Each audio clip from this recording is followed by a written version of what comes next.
Hello everyone, Mrs. MLG here from Mighty Lancer Games, and it's 2026 and it's the 10th birthday year for Mighty Lancer Games. And to kick things off in our 10th birthday celebrations, I've asked you all to send in questions that I'm going to pose to Mr. MLG. And here is his answers. Let's go and see what he really thinks.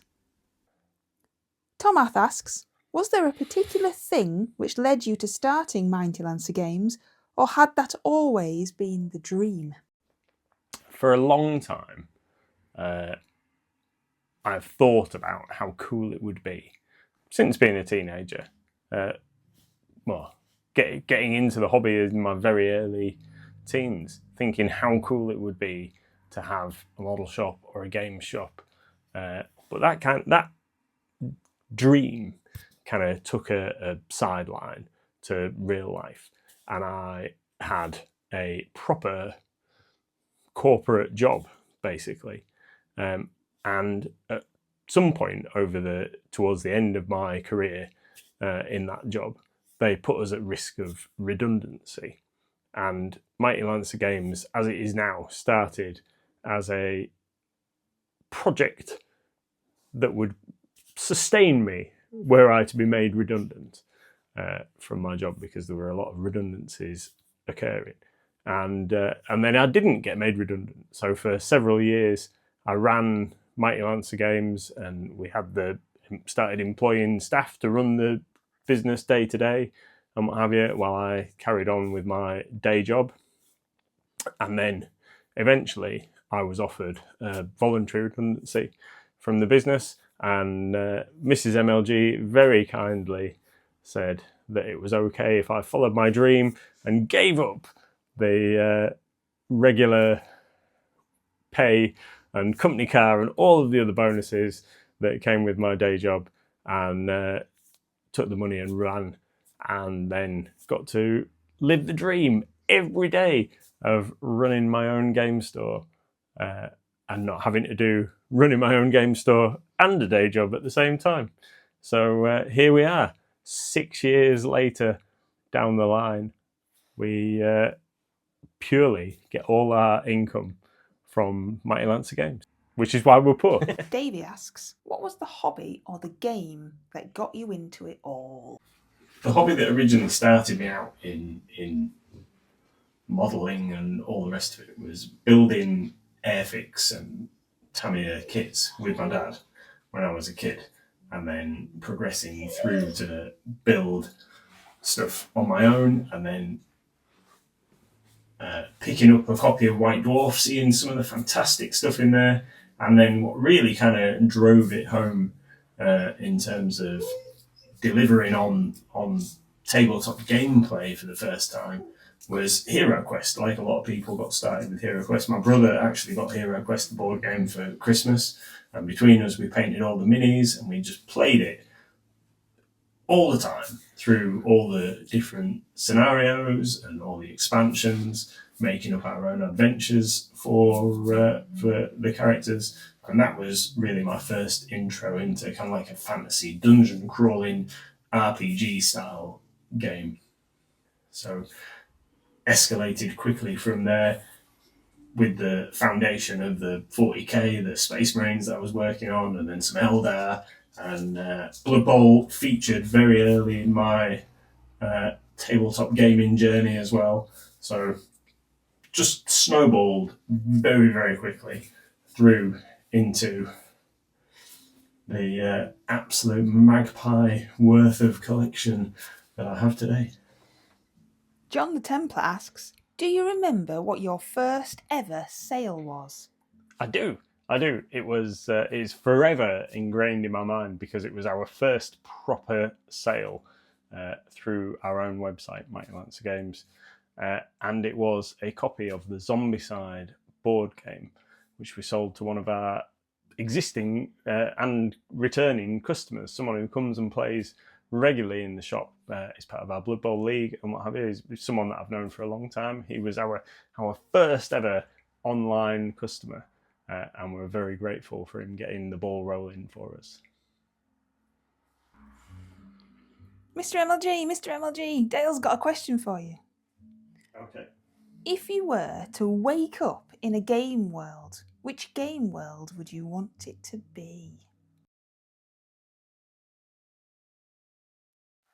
That's a pretty massive question because lots of them are extremely dangerous.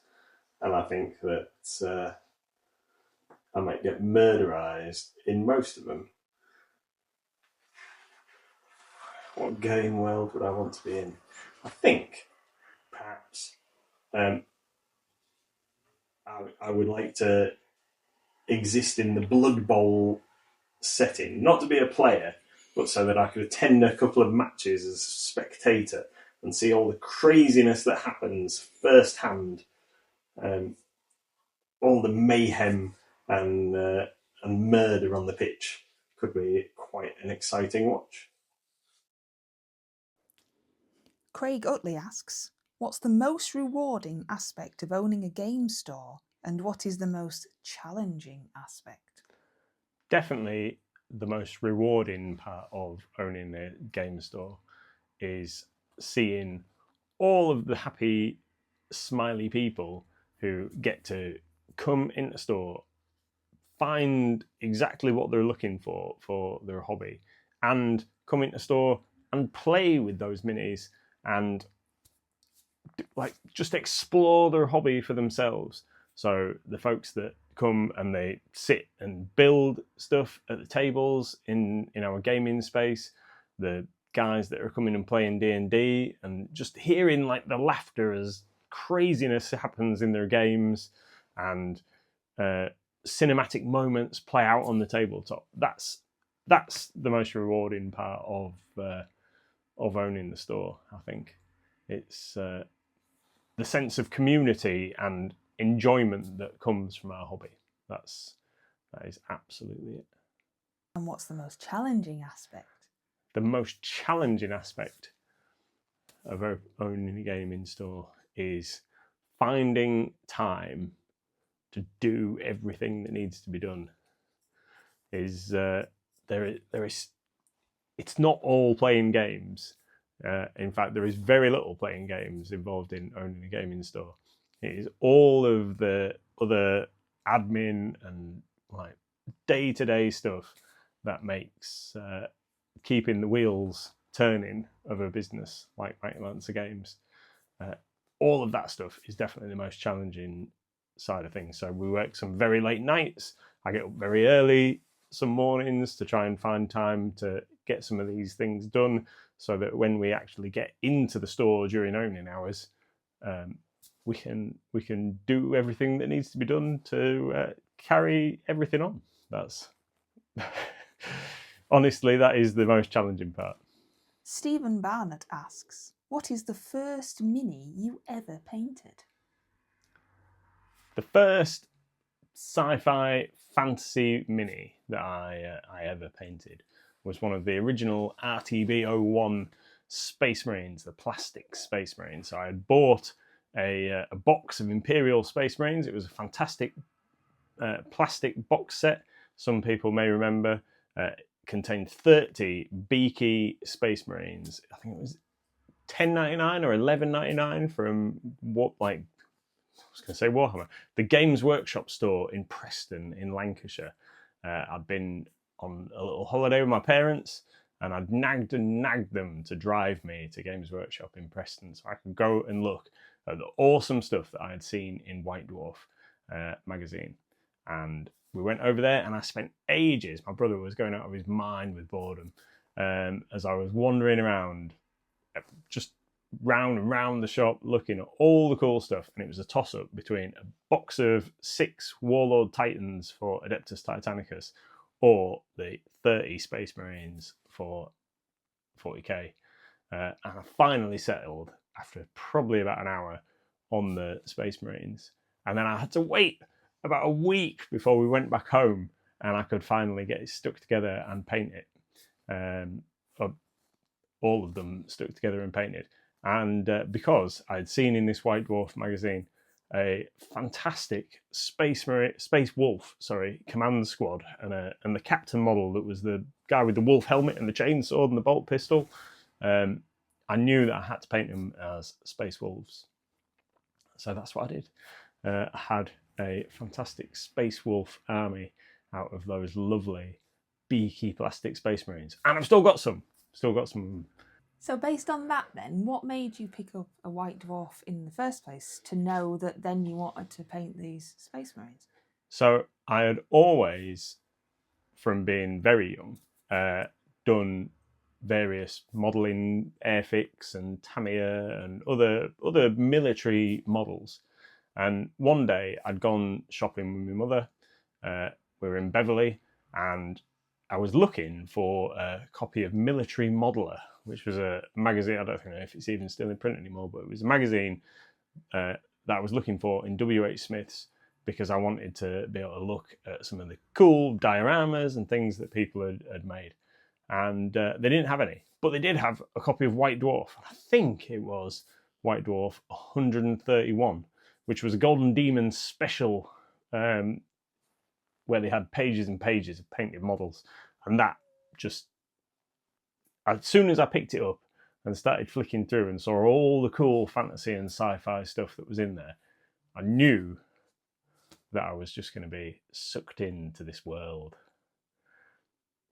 and away from planes and tanks to sci-fi planes and tanks and fantasy monsters, dragons, and all the weird and wonderful other bits and pieces that Citadel manufactured. Craig Utley asks, what is your least favourite activity to carry out in store? Definitely stock taking, because we have so many items. I think the last count was over 70,000 lines in store, like just physical variants of stuff. It just takes so long, and it is such a laborious process, because we've got stock on the shop floor and we've got stock in the stock rooms. It just takes forever trying to get anything sorted. So we divide it up into small tasks. So we'll do, say, just the Griffin Beast stuff, or just the Bad Squiddo stuff, or just the Vallejo game colour paint, for example. And we try and make it into bite-sized chunks, but that is so boring. So boring.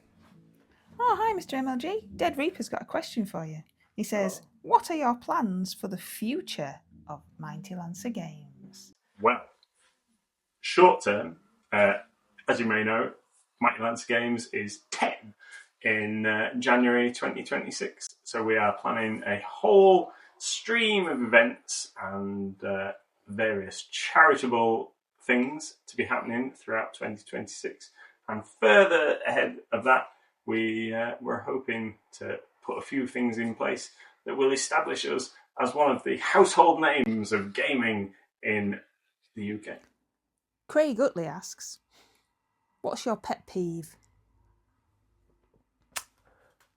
Pet peeve. People who use the toilet roll, the last of the toilet roll in store, and don't come and tell us that they have used the last of the toilet roll. We always try and leave a spare roll in there, but some people use the last of the roll and don't tell us that they have done so, and then makes it awkward for everybody. Thank you, everybody, for all of your questions. Done my best to answer them all. If anybody has any more questions, please put them in the comments on this video down below. Please give us a like and a subscribe to the channel if you're not already. We love seeing your comments and feedback. So thank you very much, everybody, and we'll see you all next time.